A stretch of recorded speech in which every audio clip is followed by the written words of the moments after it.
Hi everybody, Kat here. So today we're going to be doing a recreation design on this cartoon board from Olga Murasev. Now, I took a class with Olga at the International Face Painting School. I've done several of her summits.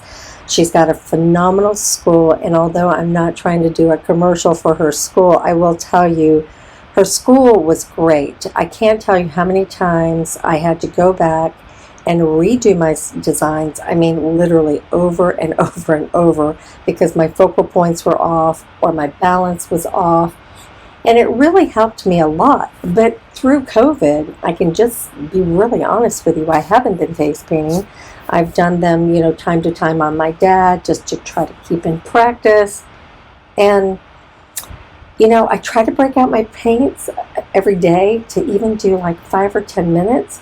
But the truth of the matter is if you don't do that, if you don't, break out your paints and do even the most simplest of designs, yeah, it gets really hard. So there was a 10-day rose challenge that was put out by Living Colors. And actually, it's Living Color Artists. Sorry about that.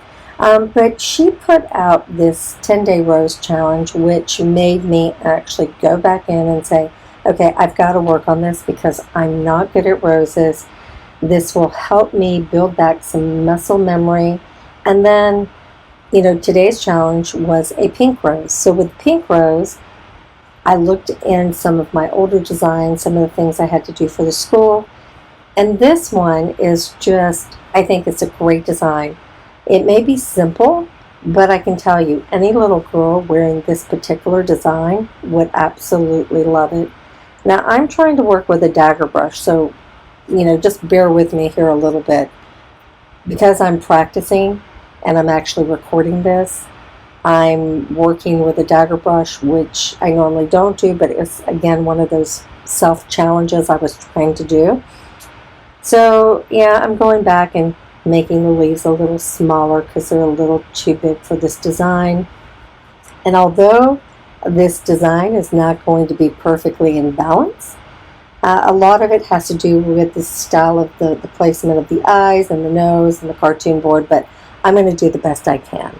So Olga, if it's a little off and you're watching, yeah, I promise I'm going to go back and practice.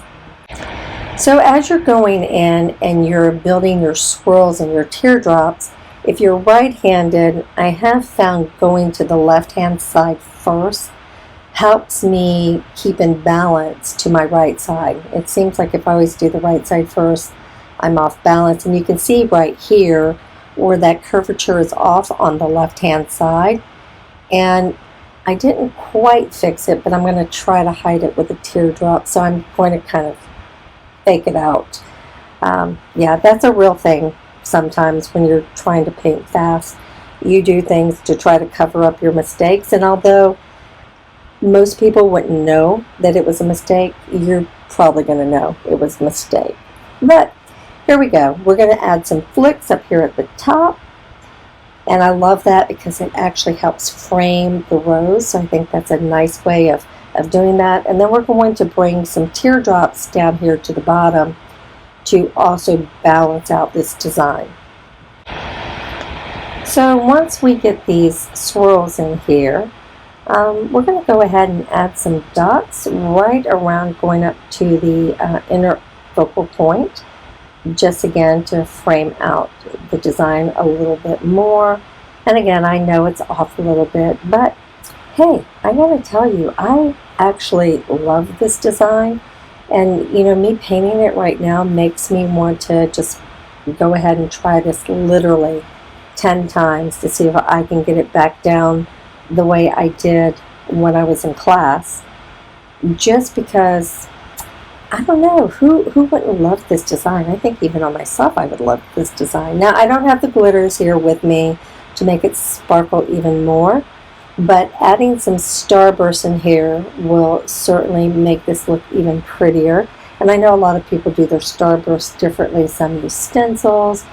This is a very simple kind of flick up, down, left or right. And then I'll go back and just add a couple of dots there to make it pop even more. I'm taking a liner brush and I'm just going to outline the leaves a little bit more with a darker green, just because when I used the one stroke color with the dagger brush, it didn't really transfer quite the way I was hoping it would, but that's okay. And so talking about working on or working with a liner brush, I think it's really important to know that that's equally something that you should be practicing. And for me, right now, just outlining this, yeah, it's not perfect my first go, but that's the reason why practice is so important. And I'm using the dark green, the same green that I used in the leaves, simply because using black, I think, in this design would have made it too strong. And I'm still trying to keep it with a delicate, kind of softer look. So the green just works perfectly. I learn a lot from other face painters. I will tell you, I watch them, how they move their brushes, how they do their strokes. And there are so many awesome face painters out there. I tell you, I am in awe of many of them, and I love their work. But the thing for me, and really just kind of video recording this, I don't know if it's so much for you as it is for me, just to watch myself to see how I'm painting, how long it's taking me to paint. Am I being overly picky? Yeah, I'm going to add some eyeliner because I think all girls like eyeliners. But yeah, so I don't know if, it's just a matter of me trying to learn from myself, which I think is important. For example, I'm using a liner brush for lipstick. Who does that? Nobody. But I just happen to have it in my hand.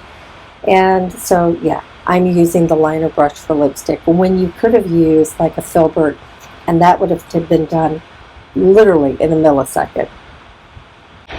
Focal points and balance might be slightly off, but I absolutely love this design. Here is Olga's original design. I hope this was helpful. Please like, share, and subscribe if it was. And as always, thanks for watching.